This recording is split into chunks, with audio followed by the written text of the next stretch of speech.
നന്ദമൂരി ബാലകൃഷ്ണ നായകനായി എത്തിയ action thriller ചിത്രമാണ് ഡാക്കു മഹാരാജ്. ബോബി കൊലി സംവിധാനം ചെയ്ത ചിത്രത്തിന് മികച്ച പ്രേക്ഷക പ്രതികരണമായിരുന്നു ലഭിച്ചത്. ബോക്സ് ഓഫീസിലും മുന്നേറ്റമുണ്ടാക്കാൻ ചിത്രത്തിന് സാധിച്ചു. 156 കോടി രൂപയാണ് ചിത്രം വാരിക്കൂട്ടിയത്. ബാലയ്യയുടെ ഗംഭീര പ്രകടനമാണ് സിനിമയിലേതെന്നും ഒരു പക്കാ മാസ് മസാല സിനിമയാണ് ഡാക്കു മഹാരാജ് എന്നാണ് മലയാളികളും സോഷ്യൽ മീഡിയയിൽ കുറിക്കുന്നത്.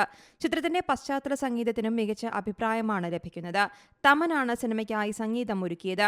ഗംഭീര മ്യൂസിക്കാണ് സിനിമയുടേതെന്നും ചിത്രത്തിലെ മാസ് സീനുകൾ കൂടുതൽ ഫലപ്രദമാക്കാൻ തമന്റെ സംഗീതത്തിന് സാധിച്ചിട്ടുണ്ടെന്നും കമന്റുകൾ വരുന്നു. ബാലയ്യ സിനിമകളിൽ ഏറ്റവും മികച്ചത് ഡാക്കു മഹാരാജ് ആണെന്നും പ്രേക്ഷകർ അഭിപ്രായപ്പെടുന്നുണ്ട്. സ്ഥിരം കത്തി സീനുകളിൽ നിന്ന് മാറി വളരെ മികച്ച തലത്തിലാണ് സിനിമ ഒരുക്കിയതെന്നും എക്സിൽ സിനിമ കണ്ടവർ പോസ്റ്റ് ചെയ്യുന്നുണ്ട്. ചിത്രത്തിലെ മാസ് സീനുകളും ആരാധകർ സോഷ്യൽ മീഡിയയിൽ പോസ്റ്റ് ചെയ്യുന്നു. തുടർച്ചയായി 100 കോടി ക്ലബിലെത്തുന്ന ബാലയ്യയുടെ 4ാമത്തെ സിനിമയാണ് ഡാക്കു മഹാരാജ്. ചിത്രം മാർച്ചിൽ നെറ്റ്ഫ്ലിക്സിലൂടെ റിലീസ് ചെയ്യുമെന്നാണ് പുറത്തുവരുന്ന റിപ്പോർട്ടുകൾ സൂചിപ്പിക്കുന്നത്. News desk C Malayalam news.